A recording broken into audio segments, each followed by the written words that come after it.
मागे जाऊ, नंतर मध्ये जाऊ आपण, ते ग्राफिक्स येईल ना तोपर्यंत.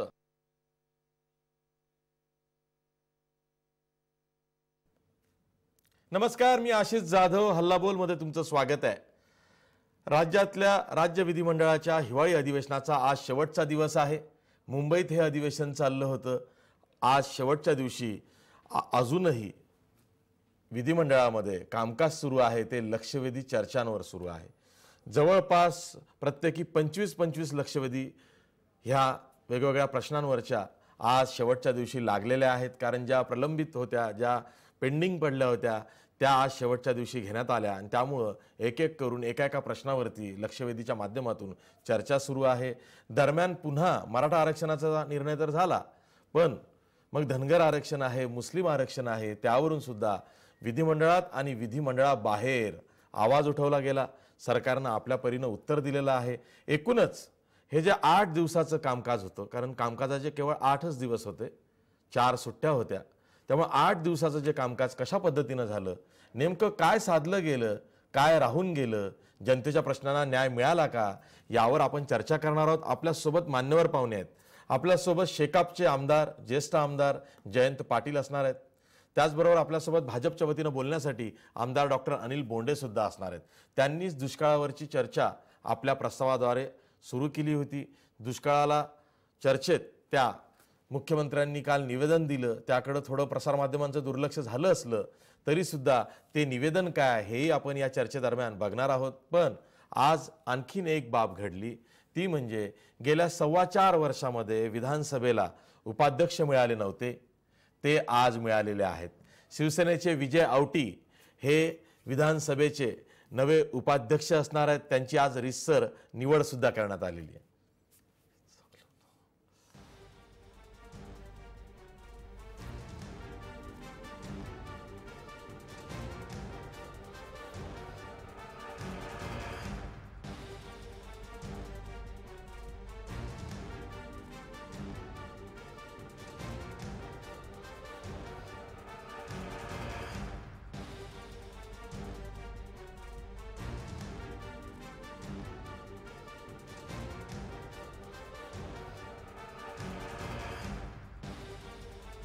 चार वेळा निवडून आलेले आहेत.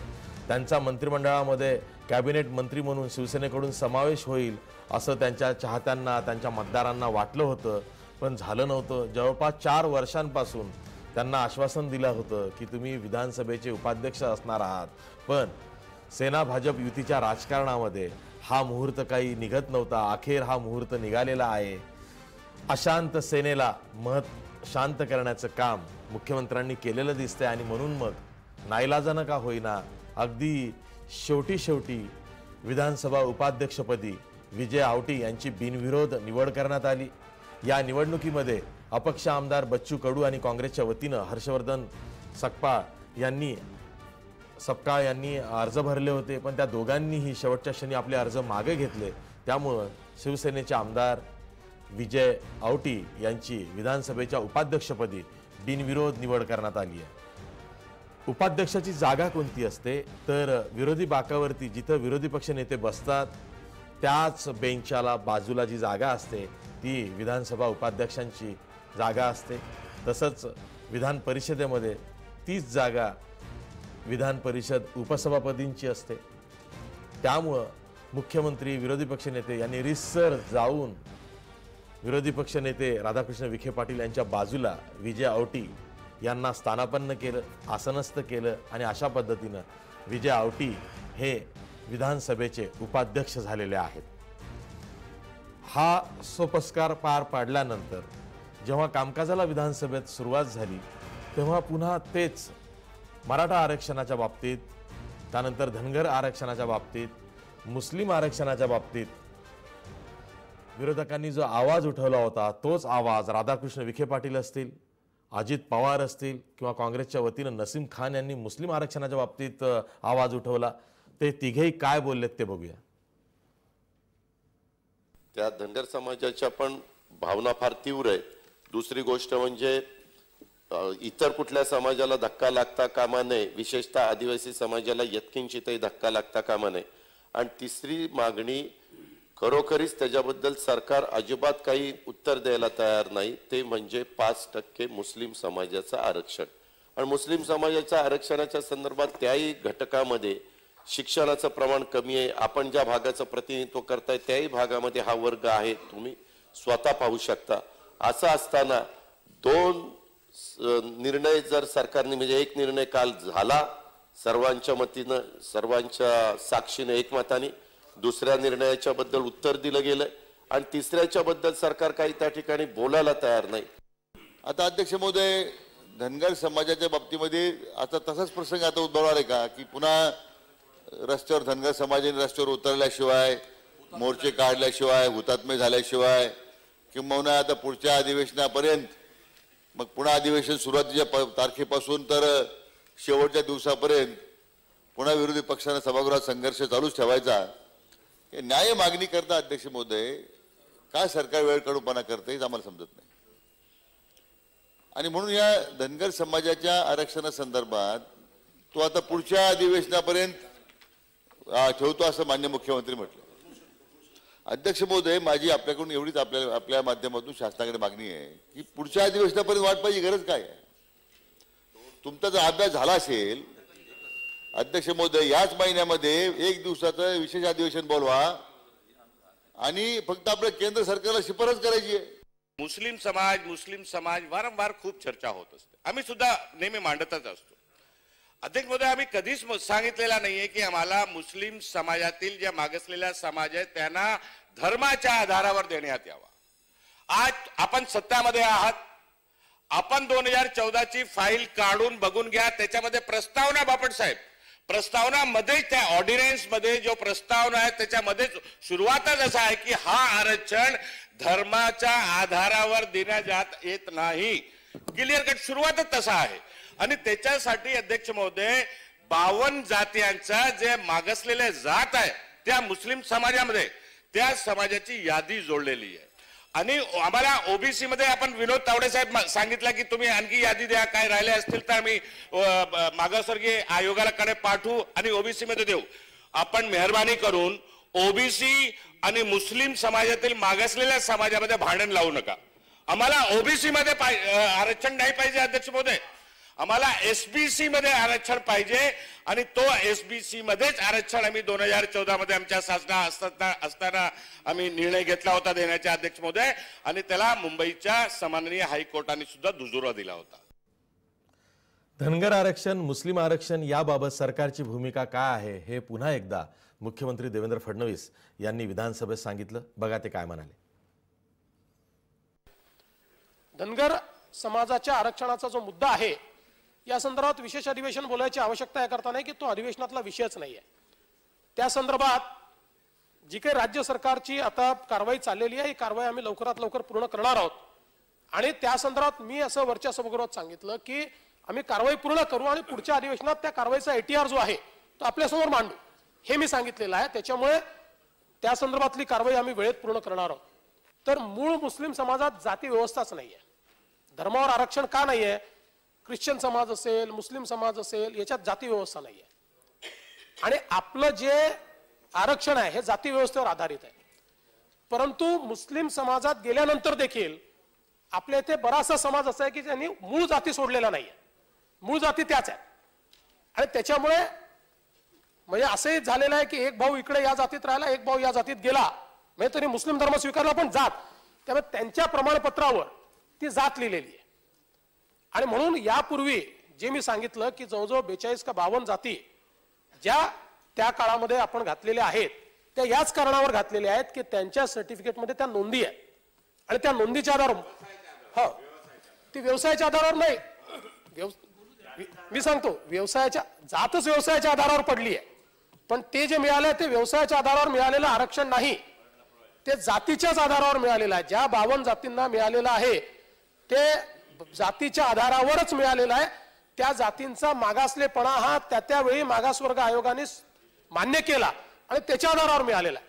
त्यामुळे या संदर्भात मी पुन्हा पोझिशन क्लिअर करतो की या संदर्भात ज्या काही जाती असतील आणि त्या जर आपल्या या निकषात बसत असतील तर मागासवर्ग आयोगाला सांगता येईल, मागासवर्ग आयोगाकडे जाता येईल आणि मागासवर्ग आयोगाच्या आणि आता तर आपण जे कॉन्स्टिट्यूशनल अमेंडमेंट केलाय त्या अमेंडमेंट नंतर मागासवर्ग आयोगाच्या शिफारसीशिवाय, म्हणजे जे ऑगस्टमध्ये जे कॉन्स्टिट्यूशनल अमेंडमेंट झालं त्यानंतर मागासवर्ग आयोगाच्या शिफारसीशिवाय तुम्हाला कोणालाच त्या ठिकाणी आरक्षण हे देता येत नाही. त्यामुळे या जातींच्या संदर्भातलं मागासलेपण असेल तर जरूर मागासवर्ग आयोगाकडे त्या ठिकाणी जाता येईल. मुख्यमंत्र्यांनी नेहमीच्या पद्धतीनं उत्तर दिलेलं आहे. धनगर आरक्षणाचा विषय सुद्धा आता पुढच्या अधिवेशनापर्यंत गेलाय. मुस्लिम आरक्षणाबाबत सरकारची तीच भूमिका आहे की धर्मावर आधारित आरक्षण दिलं जाऊ शकत नाही, ते कसं दिलं जाऊ शकत नाही हे पटवून सांगण्याचा प्रयत्न मुख्यमंत्री करत होते. मी थेट जातोय विधान भवनामध्ये. आपल्यासोबत शेकापचे ज्येष्ठ आमदार जयंत पाटील आहेत, त्याचबरोबर आपल्यासोबत भाजपच्या वतीनं भाजपचे आमदार डॉक्टर अनिल बोंडे सुद्धा आहेत. मी सुरुवातीला भाई जयंत पाटील यांच्याकडे जातो. भाई, अधिवेशनाचा शेवटचा दिवस आहे. इतक्या वर्षांपासून तुम्ही विधिमंडळाचं कामकाज बघतात, यावेळेस या कामकाजापासून तुम्ही समाधानी आहात का?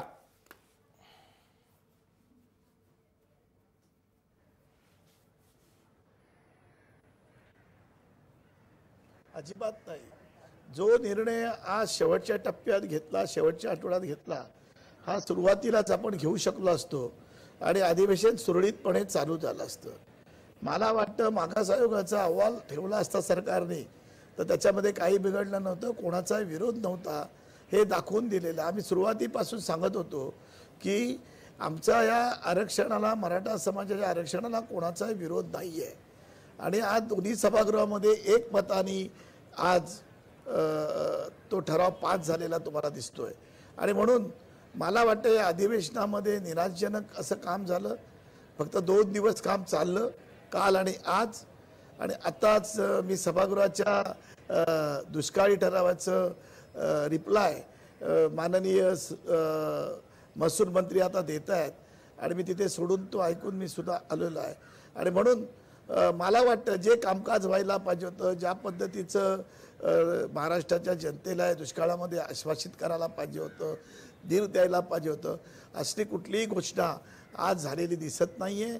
आणि त्यामुळे या अधिवेशनामध्ये कामकाजामध्ये ज्या पद्धतीचं जनतेच्या प्रश्न सुटायला पाहिजे ते सुटलेले नाही आहेत. ठीक आहे. आपल्यासोबत अनिल बोंडे सुद्धा आहेत, भाजपचे आमदार आहेत. त्यांनी दुष्काळावरच्या चर्चेचा प्रस्ताव हा विधानसभेत ठेवला होता, तो सुद्धा सरकारी डावपेचाचा एक भाग होता. त्यामुळे सभात्याग केलेले विरोधक हे विधानसभेत परत आले होते. त्यांना सुद्धा दुष्काळाच्या प्रश्नावर आपलं म्हणणं मांडावं लागलं होतं. डॉक्टर अनिल बोंडे, प्रश्न तोच आहे की जनतेच्या प्रश्नांना अधिवेशनाच्या कामकाजातून न्याय मिळाला पाहिजे, तसं होताना क्वचित अलीकडे दिसायला लागलेलं आहे. विरोधक कुरघोडी करतात, सत्ताधारी फ्लोअर मॅनेजमेंट करतात, त्यामध्ये कामकाज उडतं, राजकारण होतं. पण जनतेच्या प्रश्नांना न्याय किती मिळतो हा प्रश्न खरंच वादातीत आहे. मी त्यात जात नाही, कारण ब्लेम गेम करायचा नाही. पण खरंच जसं आता भाई जयंत पाटील म्हणाले की जर का पहिल्याच दिवशी हे ठरवलं असतं की मराठा समाजाला आपण आरक्षण देणार आहोत, जे सरकार आधीच जाहीर करून बसलं होतं, अशा वेळी अहवाल पटलावर आला असता, विरोधकांचं ऐकलं असतं आणि अहवाल जी बाब आहे ती पब्लिक डोमेनमध्ये आली असती, लोकांना कळली असती, कामकाजही सुरळीत झालं असतं. विरोधकांना तुम्हाला सांगायला झालं असतं की आम्ही इतके निर्णय घेतले, इतके विधेयक मंजूर केले आणि चर्चा करून मंजूर केले, हे तुम्हाला सांगता आलं असतं.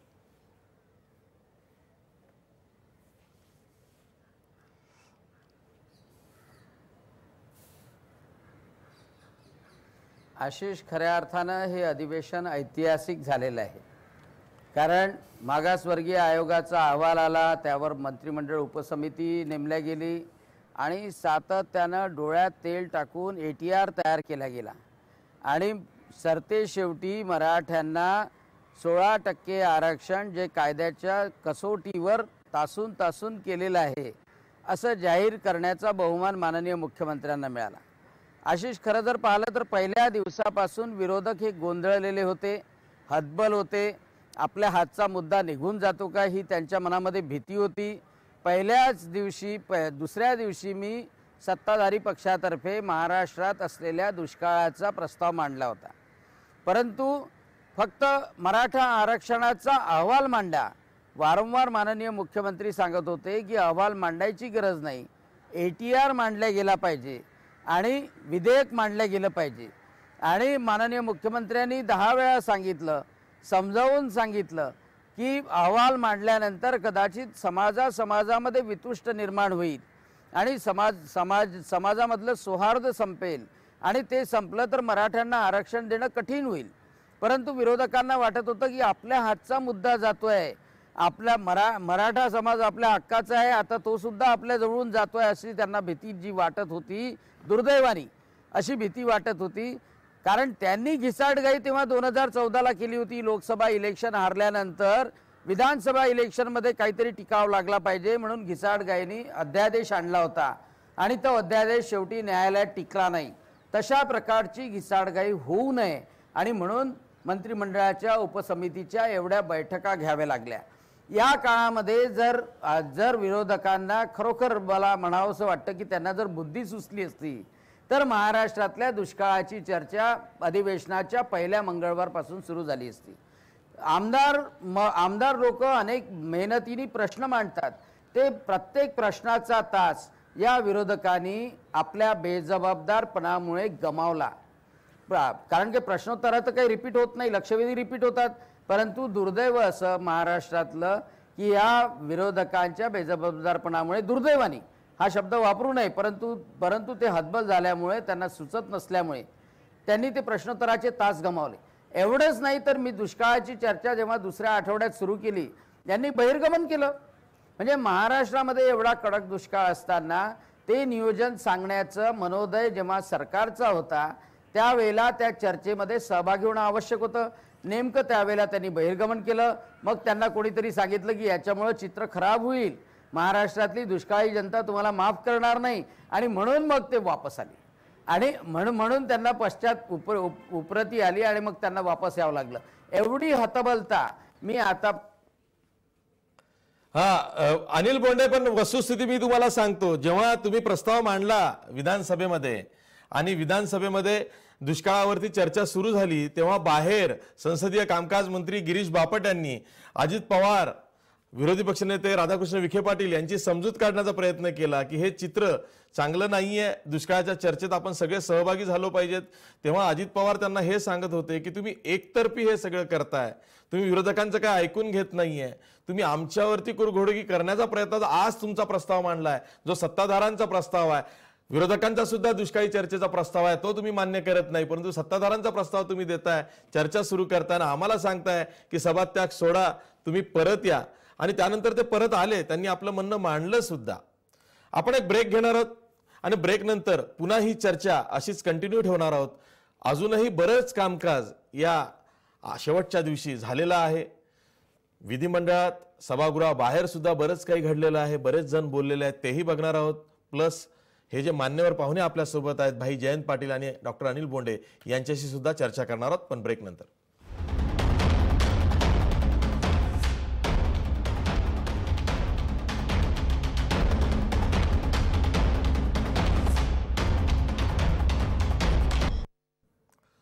ब्रेक नंतर पुन्हा तुमचं स्वागत. खरं तर या अधिवेशनामध्ये जो मराठा आरक्षणाचा निर्णय झाला त्याबरोबरच एक आणखीन मोठी मागणी ही अनेक आमदारांनी, माजी नेत्यांनी, जे सत्तेमध्ये होते, मंत्री होते, त्यांनी सुद्धा केली. ती म्हणजे 48 मराठा क्रांती मोर्चे निघाले, त्या दरम्यान गुन्हे दाखल झाले नाही, पण गेल्या 3 महिन्यात जे आंदोलनं झाली तेव्हा मात्र पोलिसांकडून गुन्हे दाखल झाले. अनेक वेळा कायदा हातात घेण्याचा प्रयत्न हा आंदोलकांनी केला. जवळपास 543 असे गुन्हे आहेत, त्यातले 498 गुन्हे हे मागे घेण्यात आले. उरलेले जे 46 गुन्हे आहेत ते मात्र मागे घेतले जाणार नाहीत, हे मुख्यमंत्र्यांनी जाहीर केलं. यासंबंधी आज विधानसभेमध्ये राष्ट्रवादीचे विधिमंडळ पक्षनेते अजित पवार यांनी मुख्यमंत्र्यांना जाब विचारला आणि त्यानंतर मुख्यमंत्र्यांनी सविस्तर उत्तर मराठा आंदोलकांवरच्या गुन्ह्यांविषयी दिलेलं आहे. दोघंही काय म्हणाले बघा. एखाद्याला मारल्यानंतर 15 लाख रुपये देतात, त्याही 42 कुटुंबांना प्रत्येकी 15 लाख रुपये द्या, त्यांची मागणी आहे. अध्यक्ष महोदय, जवळपास 15,000 मुला मुलींच्यावर केसेस दाखल झालेले आहेत हे मोर्चे चालू असताना. त्याच्याबद्दल ते पाठीमागे घेतले जात नाहीत. त्याच्याबद्दल पण काहीतरी ठोस भूमिका घेऊन तो विषय संपवला पाहिजे. प्रत्येक जिल्ह्यामध्ये वसतिगृहाचा तो विषय ताबडतोब त्या ठिकाणी संपवला पाहिजे. एक विषय संपला, त्याच्याबद्दल कुणाचं काही म्हणणं नाही, त्याच्याबद्दल धन्यवाद. परंतु हे सगळे जे काही विषय आहेत आणि ज्यांच्या घरातली करती व्यक्ती गेलेली आहे त्यांच्या कुटुंबामध्ये एकाला नोकरी देण्याच्या बद्दल सरकारला तेवढं करणं सहज शक्य आहे. मराठा समाजाच्या ज्या केसेसच्या संदर्भातला विषय आहे, एकूण 543 केसेस आपण दाखल केल्या होत्या. यातल्या 546 पैकी 43 पैकी 46 केसेस अशा आहेत की ज्या परत घेतल्या जाऊ शकत नाहीत, कारण त्याच्यामध्ये पोलिसांवर हल्ला आहे, त्याचं फुटेज आहे. इतर केसेस पैकी 66 केसेस ज्या आहेत या ए फायनल करून टाकलेल्या आहेत. 117 केसेस ज्या आहेत ज्याची चार्जशीट फाईल केली होती त्या केसेस परत घेण्याच्या संदर्भातलं रिकमेंडेशन फायनल केलेलं आहे आणि ते देखील कोर्टाला पाठवण्यात आलंय. आणि 314 केसेस आता अशा आहेत की ज्या संदर्भातली कारवाई चाललेली, कारण हे अंडर इन्व्हेस्टिगेशन आहे, त्यामुळे यातल्या मॅक्सिमम ए फायनल होतील. ज्या ए फायनल होऊ शकत नाहीत पण या मागे घेतल्या जाऊ शकतात, त्या चार्जशीट करून आपल्याला मागे घ्याव्या लागतील. त्यामुळे या संदर्भातली सगळी कारवाई ही जवळजवळ आता पूर्णत्वास येते आहे. 46 केसेस मात्र आता परत होणार नाहीयेत. मी पुन्हा जातोय विधान भवनामध्ये. विधान भवनाच्या प्रांगणामध्ये भाई जयंत पाटील शेकापचे ज्येष्ठ आमदार तसंच भाजपचे आमदार डॉक्टर अनिल बोंडे आहेत. भाई, मला राहून राहून तुम्हाला हा प्रश्न विचारावा असं वाटतो, कारण तुम्ही इतक्या वर्षांपासून विधान परिषदेमध्ये कामकाजात सहभागी होतात. प्रत्येक प्रश्नावरती जयंत पाटील बोलले नाहीत असं होत नाही. मला तुम्हाला यासाठी हा प्रश्न विचारायचा आहे. भाई, जेव्हा अधिवेशन होतं, खास करून मुंबईत जेव्हा अधिवेशन होतं, नागपूरच्या हिवाळी अधिवेशनाचं जे पारंपरिक अधिवेशन होतं त्याविषयी अनेक कथा आहेत, पण जे मुंबईचं अधिवेशन असतं, मग ते मुंबईत कोणतंही, मग अर्थसंकल्पीय असू दे, पावसाळी होऊ दे, यावेळी तर हिवाळी अधिवेशन होत आहे. मुंबईच्या अधिवेशनाकडं राज्यातल्या जनतेचं विशेष लक्ष असतं, कारण मंत्रालय मुंबईत आहे, सचिवालय मुंबईत आहे, अधिवेशन मुंबईत होणार आहे म्हटल्यावरती जनतेचे प्रश्न मार्गी लागतील असं अनेकांना वाटतं. आणि काही लोकांची ओरड अशी आहे भाई की सध्या चावडी ते मंत्रालय अधिकाऱ्यांमध्ये आणि राज्यकर्त्यांमध्ये समन्वय नाही अशी टीका खूप पसरलेली आहे. त्यामुळं अधिवेशनाकडे डोळे लावून अनेक जण बसलेले असतात आणि त्यामध्ये कामकाज होत नाही.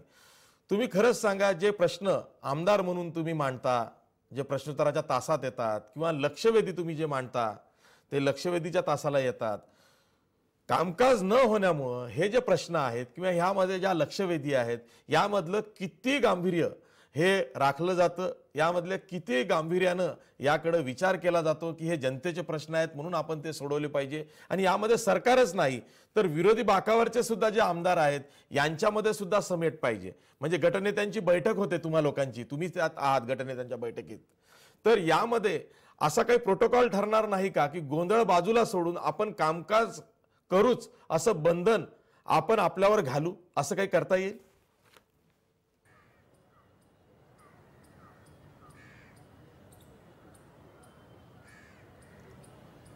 नाही, 3 दिवस अधिवेशन चाललं. मी डॉक्टरांच्या प्रश्नाला नंतर उत्तर देतो, पण तुम्ही जे आता सांगितलं, आम्ही संपूर्ण कामकाज आज पूर्ण केलेलं आहे. विधान परिषदेमध्ये शेवटच्या टप्प्यात आता रिप्लाय चालू होता आणि मी ते बसला असताना सहकापूर आता संपलेला आहे. परंतु आम्ही जास्त वेळ बसून 11 वाजे बसून आम्ही सर्व प्रश्न, सर्व लक्षवेध्या, आज तर 18 लक्षवेध्या आम्ही सभागृहात सकाळी 9:30 वाजल्यापासून आत्तापर्यंत संपूर्ण कामकाज पूर्ण करण्याचा प्रयत्न केला.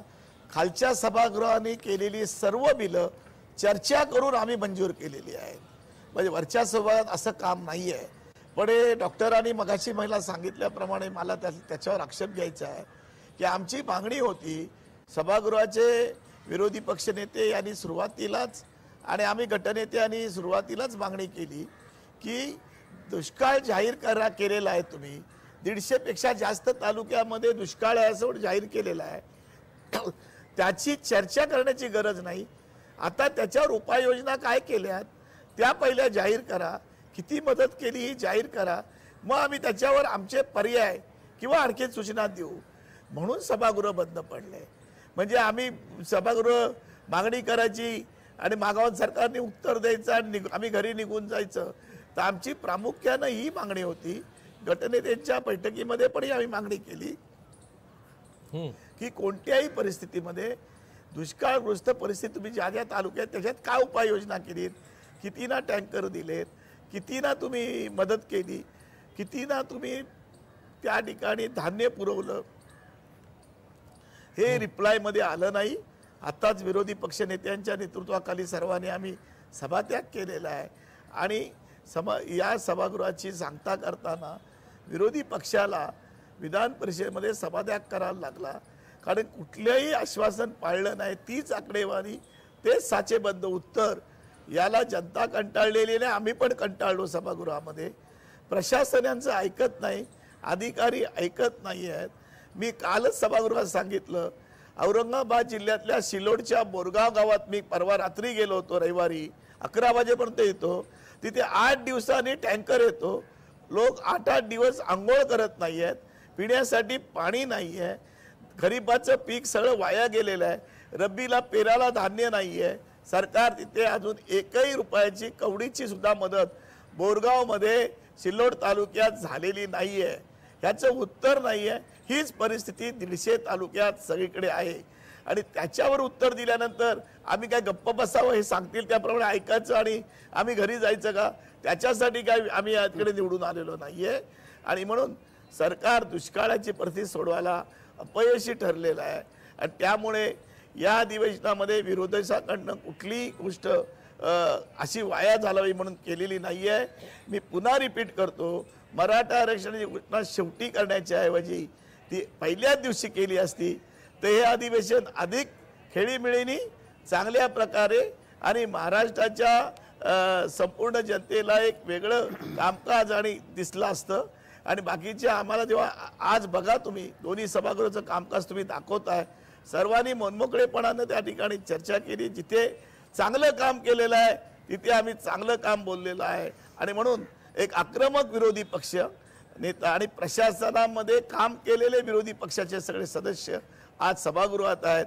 त्यांचा अनुभव दांडगा आहे आणि म्हणून सरकार हतबल होतंय. त्यांना करताना आज प्रशासन यांना ऐकत नाही, यांनी केलेले आदेश ऐकत नाही आहे. आणि आत्ताच सभागृहात दुपारी परभणीच्या एक वंदना म्हणून कोण तनपुरे कोण आहेत त्या जात पटणीच्या उपसचिव यांच्यावर मोठ्या प्रमाणामध्ये चर्चा झाली. मुख्यमंत्र्यांची आम्ही त्या ठिकाणी मागणी केली, मुख्यमंत्र्यांनी उत्तर दिलं आणि त्यांची कारवाई आणि निलंबन करण्याची त्यांनी आश्वासित केलेलं आहे आणि पूर्ण चौकशी करणार आहेत. असे अधिकारी आहेत का त्यांच्याकडे 25-35 एजन्सी आहेत, वेगवेगळे धंदे आहेत आणि त्याची सगळी चौकशी तिथे सहकारी आमचे बाबा जानी यांनी या ठिकाणी मांडली. अनेक प्रकरणं या ठिकाणी विरोधी पक्षनेते आमचे धनंजय मुंडे हे आक्रमक काम करतात, चांगल्या प्रकारे अभ्यासपूर्ण बोलतात आणि त्यांच्यामुळे आज जी प्रकरणं काढली त्याला उत्तर द्यायला मंत्री हतबल आहेत. अशी परिस्थिती आज सभागृहाच्या या कामकाजात 8 दिवसात मला दिसलेली आहे. भाई, मला तुम्हाला आवर्जून हा प्रश्न विचारायचा आहे, तो यासाठी की विधानसभेतला गोंधळ प्रसार माध्यम आवर्जून दाखवतात आणि विधानसभा वारंवार तहकूब होते. म्हणजे गेल्या 4 वर्षात काय बघितलं तर विधानसभेमध्ये गोंधळ जास्त दिसला, कामकाज कमी दिसलं आणि विधानसभेमध्ये एखाद्या प्रश्नाला न्यायच मिळत नाही. त्या उलट जे वरिष्ठ सभागृह आहे तुमचं विधान परिषद, तिथं चर्चा होते, विधेयकांवरती चर्चा होते, खेळीमेळीच्या वातावरणात विधेयक मंजूर होतात, चर्चा करून मंजूर होतात. हे चित्र पाहायला गेलं तरी सुद्धा विधान परिषदेमध्ये आज विरोधकांचं प्राबल्य जास्त आहे. म्हणजे मताधिक्य किंवा संख्याबळ बघितलं विधान परिषदेचं तर ते तुमच्या हातात आहे. विरोधकांचेच रामराजे निंबाळकर हे सभापती आहेत. असं असताना सुद्धा विरोधक विधान परिषदेमध्ये बरोबर झालंय, आता बरोबर आहे. हो, पण आहे ना, तुमचे सभापती आहेत ना रामराजे निंबाळकर, विरोधकांचेच आहेत. म्हणजे असं म्हणू नये, पण विरोधी पक्षाचे आहेत.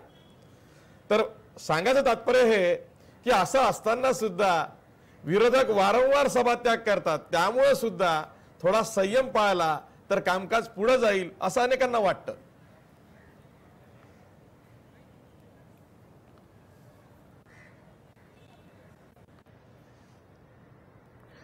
मी काय म्हणतो, सभात्याग करायला काय मला हौस आहे का?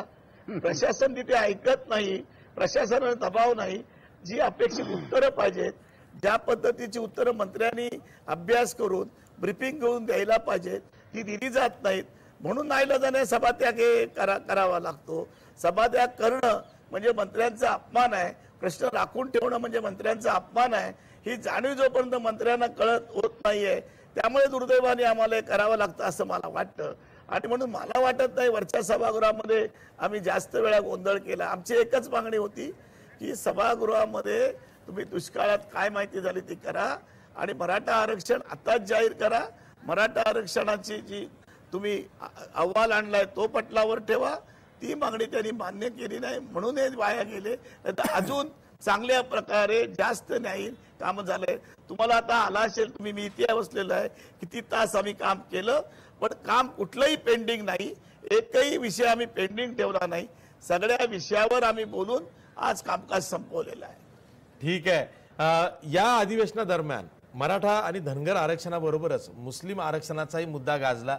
मागच्या सरकारनं राणे समितीच्याच अहवालाच्या आधारे मुस्लिम समुदायातल्या 52 जातींना 5% शिक्षणात आरक्षण जे दिलं होतं ते हायकोर्टानं ग्राह्य धरल्यानंतर ते लागू केलं जावं अशी मागणी सर्वच विरोधी पक्षांनी केली, पण भाजप सरकारनं ती मान्य केली नाही. आजही मुख्यमंत्र्यांनी तोच दावा केलेला आहे की धर्मावर आधारित आरक्षण हे दिलं जाऊ शकणार नाही, राज्य सरकार ते देणार नाही. तरी सुद्धा विरोधकांनी मागणी जोरदारपणे केली. MIMचे आमदार इम्तियाज जलील यांनी आशिष सुद्धा मला बोलायचं आहे. हो, या प्रश्नावर मी तुमच्याकडे येणार आहे भाई, मी या प्रश्नावर येणार आहे तुमच्याकडे.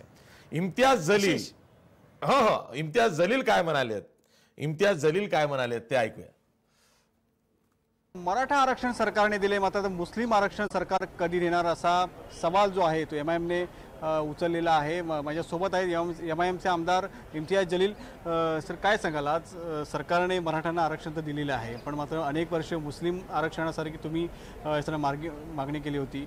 अद्याप या अधिवेशनात कदाचित ही मागणी पास झाली असती, पण काही सरकारचं या ठिकाणी दिसत नाही. मराठ्यांना रिझर्वेशन देण्यात आलेलं आहे, त्याचं आम्ही स्वागत करतो. पण त्याचवेळी आम्हाला हे सांगायचे आहे की मुस्लिमांच्या बाबतीत आपला असा का भेदभाव करतो. कारण हे आहे की जेव्हा तुम्ही मराठ्यांना रिझर्वेशन दिले तर ते एक ॲक्शन टेकन रिपोर्ट तुम्ही सबमिट केले आणि ॲक्शन टेबल रिपोर्टच्या नंतर तुम्ही बिलची कॉपी आणली. त्या बिल आणि ॲक्शन टेबल रिपोर्ट आम्ही जेव्हा वाचलं तर त्यामध्ये खूप सारे आकडे आहे ज्याच्या आधारावर त्यांनी हे सिद्ध केले की हे आकडेमुळे आपल्याला मराठ्यांना रिझर्वेशन द्यायचे आहे. ते आकडे कसले आहे की मराठा समाजामध्ये 70% लोक जे आहे ते कच्च्या घरामध्ये राहतो. अराउंड 40% असे लोक आहे की ज्यांच्या घरामध्ये नलचं कनेक्शन आहे. 2152 लोक असे आहे की 2013 से 2018 पासून त्यांनी ते आत्महत्या केलेली आहे. म्हणजे हे क्रायटेरिया होऊ शकतं का की इतकं लोक त्यांनी आपली जीव घातलेले आहे. म्हणून काय तुम्ही दुसऱ्या लोकांना, धनगरांना आणि मुस्लिमांना हे संदेश द्यायचा आहे का तुम्हाला? काँग्रेसचे आमदार, तुम्ही आज बोलत असताना काँग्रेसच्या आमदारांनी देखील याला विरोध केला, तुम्ही शांत? ते मुस्लिम रिझर्वेशनच्या बाबतीत आम्हाला हे सांगायचे आहे की मुस्लिमांवर जे अन्याय झालेला आहे, आमची अपेक्षा हे भारतीय जनता पार्टी आणि शिवसेनेकडून आहेतच नाही. त्यांना मुस्लिमांची काही देणं घेणं नाही आहे. त्यांनी फक्त एक नारा दिलं होतं की सबका साथ सबका विकास, आणि ब्रॅकेटमध्ये असं सांगितलं होतं की शिवाय मुस्लिमांचा साथ नाही द्यायचा आणि मुस्लिमांचा विकास नाही करायचे, हे त्यांचा एक स्लोगन होता उसमें. पण खरी गोष्ट हे आहे की मी आज मुख्यमंत्र्यांना आणि विधानसभेमध्ये मुद्दा मांडलं की आमच्या समाजावर जे अन्याय होता राहिलेला आहे ते नवीन नाही आहे. 15 वर्ष हे काँग्रेस आणि राष्ट्रवादी काँग्रेसची सरकार होती. त्या सरकारच्या काळात सच्चर कमिशन आलं, रंगनाथ मिश्रा कमिशन आलं आणि रंगनाथ मिश्रासोबत महमूदुर रहमान कमिशन आलं. हे तिघं कमिशन्सने असे सारे आकडे दिले होते आणि खूप भयानक आकडे होते. त्या एका रिपोर्टनं ते असं सांगितलं होतं की मुस्लिमांची परिस्थिती हे दलितांपेक्षा वाईट आहे. म्हणजे असं असूनही सुद्धा तुम्ही ते रिपोर्टला कन्सिडर करत नाही. मग हायकोर्ट म्हणतो की 5% एज्युकेशनमध्ये त्यांना द्या, ते तुम्ही देत नाही. महेश चौगुलेसह शैलेश तवटे, जय महाराष्ट्र, मुंबई. मुस्लिम आरक्षणाचा प्रश्न सुद्धा पेटलेला आहे आणि त्याला सगळ्यांचा पाठिंबा आहे. म्हणजे सर्व विरोधी पक्ष आणि सरकारमधलाच घटक पक्ष शिवसेनेनं सुद्धा मुस्लिमांना आरक्षण दिलं गेलं पाहिजे. त्यांची स्थिती ही दयनीय आहे, ते सर्वात गरीब आहेत, तिथं शिक्षणाचं प्रमाण कमी आहे, म्हणून आरक्षण दिलं गेलं पाहिजे असं सुद्धा सांगितलेलं आहे. अशावेळी सरकार ऐकत नाही आहे. मुस्लिम जनजागरण समितीचे नेते त्यांच्याशी बातचीत केली आहे आमचे औरंगाबादचे प्रतिनिधी माधव सावरगाव यांनी. मराठा समाजासोबतच मुस्लिम समाजानंही आरक्षणाची मागणी केलेली होती। या आरक्षणाच्या मागणीसाठी वारंवार मुस्लिम समाजानंही आंदोलन हाती घेतलेलं होतं। मात्र आज घडीला मुस्लिमांना आरक्षण मिळालेलं नाही आणि सरकार का देत नाही असा प्रश्न महाराष्ट्रातील मुस्लिमांना पडलेला आहे। नेमकी त्यांची सरकारकडून काय अपेक्षा आहे, आता आंदोलनाची त्यांची दिशा काय आहे हे जाणून घेण्यासाठी मी थेट मुस्लिम जनजागरण समितीकडे आलोय। समितीचे सगळे सदस्य माझ्यासोबत आहेत, मुस्लिम बांधव माझ्यासोबत आहेत, त्यांच्याकडे जातोय आणि त्यांच्याकडूनच जाणून घेतोय की या सरकारकडून काय अपेक्षा आहेत आणि त्यांच्या आंदोलनाची दिशा काय असेल। काय सांगाल, मराठ्यांना आरक्षण मिळालेलं आहे, तुमची अपेक्षा काय?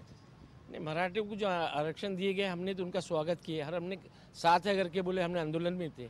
मगर मुस्लिम समाज को जो रिजर्वेशन 5% दिया गया था बच्चों की तालीम के लिए, उन्होंने ये रिजर्वेशन को हमारा बोलना था कंटिन्यू करना चाहिए मराठा समाज के साथ में, उन्होंने नहीं किया है। इसके लिए हमने बताया था कि अगर आपने उनको रिजर्वेशन नहीं देंगे तो हम उस दिन है तो काला दिवस मनाएंगे। हमने उस दिन काला दिवस मनाया और हम उसके सख्त विरोध में हैं। मुस्लिम बच्चों का अच्छा तालीमी भविष्य के लिए उनको 5% रिजर्वेशन जो पहली सरकार ने दिया है वो देना चाहिए, इसलिए कि रघुनाथ मिश्रा कमीशन, सच्चर कमेटी अहवाल और महमूदुर रहमान कमेटी का जो रिपोर्ट है गए बार जो रिपोर्ट आया है तीनों आयोगों का, ये इस आयोग के अंदर डायरेक्ट उन्होंने ये कहा है कि ये मुस्लिम जो है बहुत बिछड़े हुए हैं और ये फाइनेंशियल बहुत वीक है और इनके बच्चों को तालीम मिलना चाहिए, इनका अच्छा भविष्य के लिए इनको रिजर्वेशन देना, ये तीनों आयोगों ने बताया है कि तीनों आयोगों की सिफारिश है देश में, तो ये मुस्लिम समाज को रिजर्वेशन देना चाहिए। इतने बड़े बड़े देश के अंदर जब आयोग बने हैं तो ये आयोग, तीनों आयोग का जो मैं आपका लेके बताया खास तौर से, ये तीनों आयोग को ध्यान में रखते मुसलमान को 5% रिजर्वेशन तो बहुत कम है। हमारा बोलना ये है कि मराठा भाइयों को जो रिजर्वेशन दिया गया है, मराठा भाइयों की हमारे से अच्छी हालत है, तालीम में भी फाइनेंशियल में भी हमारे से अच्छी हालत। हमारे तो 20% रिजर्वेशन उन्हें देना चाहिए। अच्छा हाँ, 5% रिजर्वेशन हमारा बहुत कम है। आप देखिए फाइनेंशियली और बाकी के उसके अंदर भी आप देखिए सर्विसेज में कितने लोग हैं, बाकी पढ़े लिखे कितने लोग हैं, फाइनेंशियली कितने स्ट्रांग है। हमारे मराठे भाई स्ट्रांग है, हमसे ज़्यादा स्ट्रांग है। तो अभी सरकार ने जो मराठे को आरक्षण दिया तो मुस्लिमों का विचार नहीं किया, ऐसा लगता है आपको? 101% नहीं किया है, उन्होंने करना चाहिए था।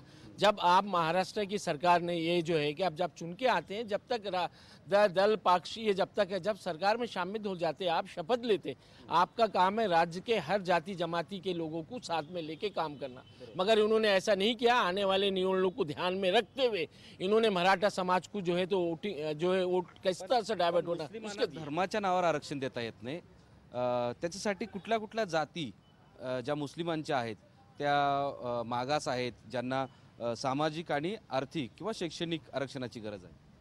मुस्लिम समाज में 2014 के अंदर जो सरकार थी उन्होंने 50 जो है तो जाति डिक्लेयर किए थे और 50 जाति जो है अलग अलग मुस्लिम समाज के अंदर वो 50 जनों को रिजर्वेशन देने का उन्होंने जाहिर किया था। मगर इससे पहले जब वीपी सिंह ने जो मंडल आयोग कायम किया, उस ज़माने से मुस्लिम समाज को रिजर्वेशन देना उस टाइम में ये मंजूर हुआ था, मगर उसकी अमलबजावनी राज्य सरकार ने नहीं की और वो राज्य सरकार देने के अंदर सफल नहीं रही।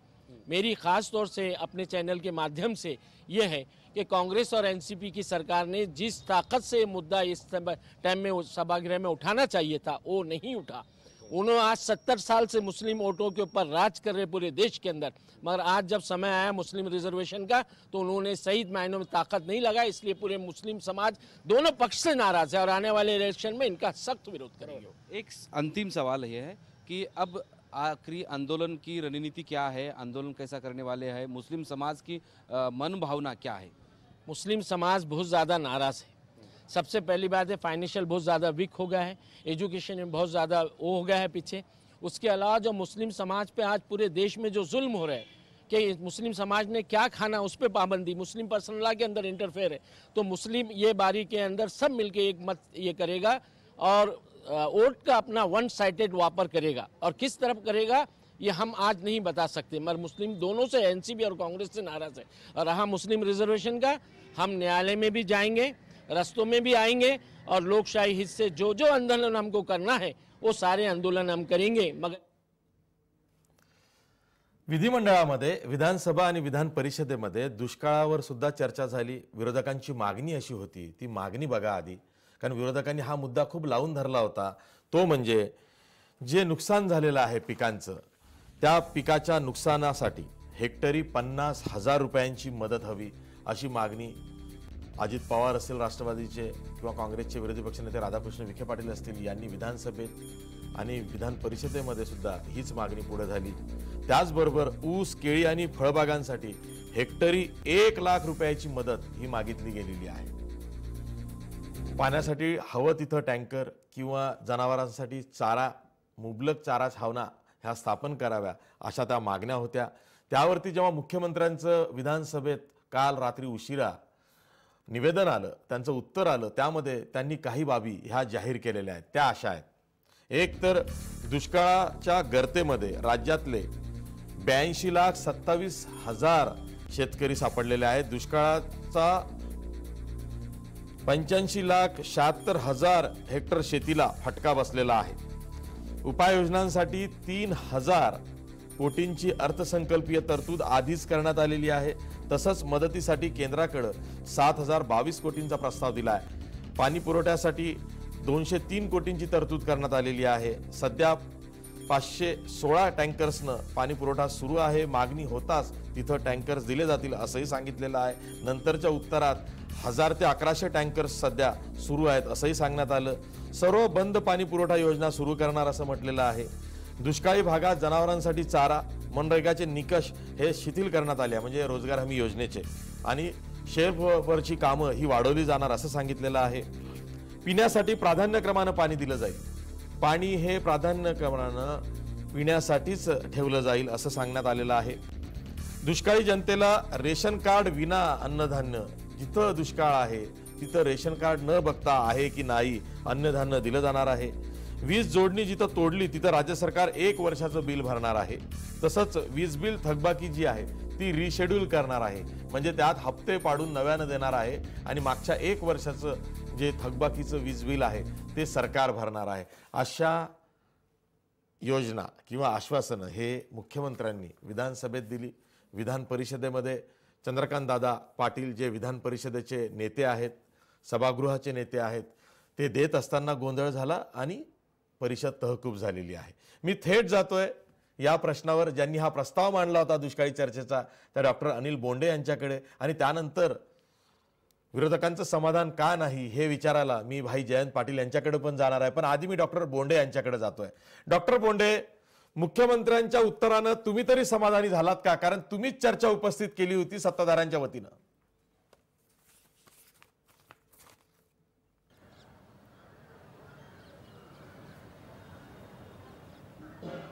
आशिष, एक महत्वाची गोष्ट आहे की यावर्षी सरकारनं 25 ऑक्टोबरला दुष्काळ सदृश तालुके जाहीर केले आणि 6 नोव्हेंबरला दुष्काळाचे तालुके आणि 268 मंडळ हे सुद्धा जाहीर केले आणि टोटली पारदर्शकपणे 2016च्या ड्रॉट मॅन्युअल प्रमाणे हे तालुके जाहीर करण्यात आले।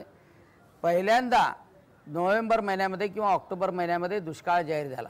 मी अगोदरचं पाहिलं की 2012 साली हा दुष्काळ जाहीर व्हायला मार्च महिना उजाडावा लागला होता आणि मार्च महिन्यानंतर जाहीर करून त्याच्या उपाययोजना 2012 साली झाल्या होत्या आणि हे जाहीर झाल्याबरोबर 25 ऑक्टोबरलाच ज्या 8 सुविधा दुष्काळामध्ये तातडीनं कराव्या लागतात, जे पिण्याच्या पाण्याची आहे, चाऱ्याची सुविधा आहे, मुलांना पासेस देणं आहे, STच्या पासेस देणं आहे, मुलांना परीक्षा शुल्क माफ करणं आहे, शेतसारा माफ करणं आहे, त्याच्यावर अंमलबजावणी सुरू झाली।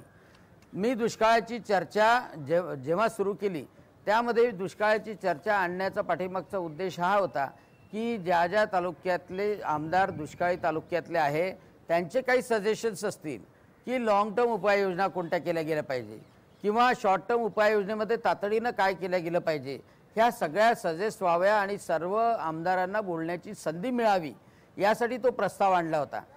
विरोधकांनी प्रस्ताव आणला, तोही क्लब झाला आणि माननीय मुख्यमंत्री महोदयांनी उत्तर दिल्यानंतर त्यावेळेला त्यांनी सांगितलं की चारा जो उपलब्ध आहे त्याचं पण डिस्ट्रीब्युशन आणि नवीन चारा 2 महिन्यात जो उपलब्ध होईल त्यासाठी शेतकऱ्यांना 1 रुपयानी जमीन, गाळपेराची जमीन, पाण्याची व्यवस्था आणि तो चारासुद्धा त्याच्या मालकीचा राहील, तो विकूही शकेल, शासनाला देऊ शकेल किंवा स्वतःकडच्या जनावराला सुद्धा वापरता येईल.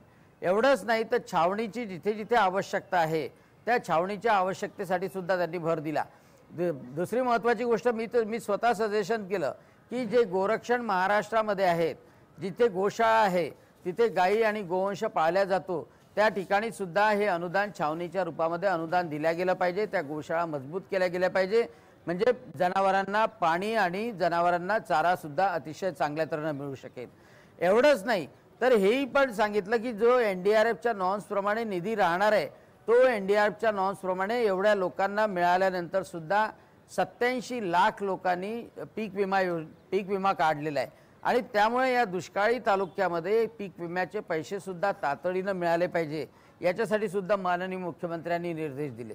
मग एवढं सगळं आता तातडीनं म्हणजे त्याच्यासाठी बजेटेड पैसे सुद्धा ठेवले, NDRF कडे प्रस्ताव सुद्धा पाठवला. ठीक आहे 7,000 कोटींचा हा प्रस्ताव NDRF कडे पाठवलेला आहे असं मुख्यमंत्र्यांनी जाहीर केलेला आहे. आम्ही जातोय जयंत पाटील यांच्याकडे. जयंत पाटील, पंच विरोधकांची मुख्य मागणी आहे की ज्या पिकाचं नुकसान झालेलं आहे त्या पीकग्रस्त शेतकऱ्यांना ज्यांचं नुकसान झालेलं आहे त्या शेतकऱ्यांना हेक्टरी 50,000 रुपयांची मदत करावी. ही मागणी मिळत नाही तोवर समाधान होणार नाही. जयंत भाई,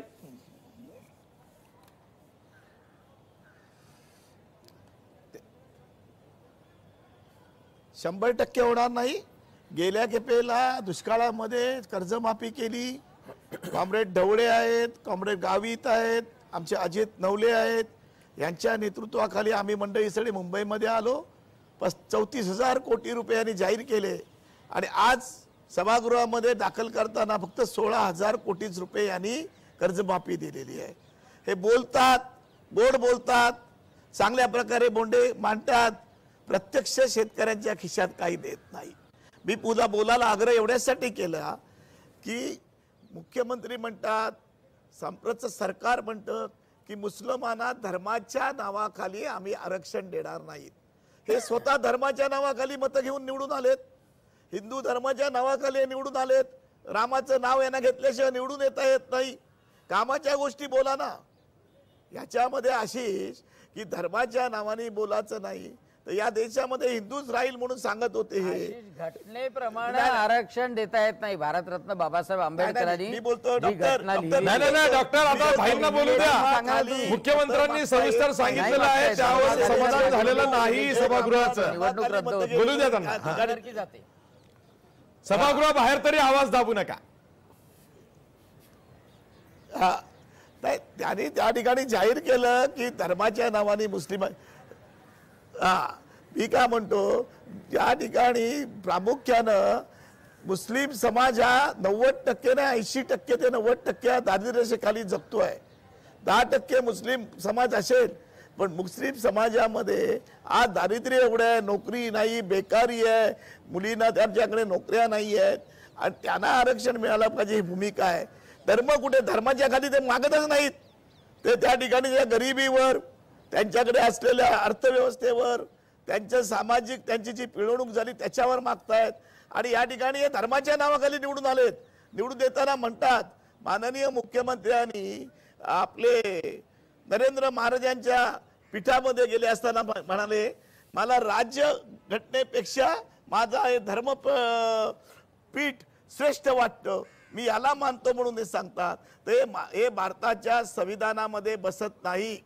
भारताच्या संविधानामध्ये याच्यामध्ये गुन्हा आहे. भारताच्या संविधानाच्या विरोधात या ठिकाणी जर राज्य चालवत असतील तर या देशातली, या राज्यातली जनता हे सहन करणार नाहीये, हे डॉक्टरांना सांगतो. आणि म्हणून एकीकडे धर्माच्या नावाने मतं मागायची आणि दुसरे लोकांनी मुस्लिम हा काय त्यांनी धर्माच्या नावावर मागितली नाही, त्यांच्या जातीच्या व्यवस्थेवर ते मागायला मागतायत. आणि म्हणून या गोष्टीमध्ये कुठे साधक बाधक चर्चा केली पाहिजे. या ठिकाणचे 20 कोटी लोकसंख्या मुस्लिमांची आहे, ते इथेच वाढले, इथेच राहणार आहेत. ते आपलेच भाऊबंद आहेत, आपलेच शेजारी आहेत, आपलेच आपल्या कुटुंबात राहतात. गावातल्या सगळ्या समाज आमच्या व्यवस्थेमध्ये राबवतो, त्यांना हे शत्रू मानतात आणि त्यांच्या विरोधात मतं घेऊन या पद्धतीचं काम करतात. तर यांना नैतिक अधिकार नाहीये. हे नैतिक अधिकार हे गमावून बसलेले आहेत. आणि डॉक्टर अनिल बोंडे उत्तर द्या, वेळ कमी आहे, माझ्याकडे वेळ कमी आहे, उत्तर द्या. अनिल बोंडे.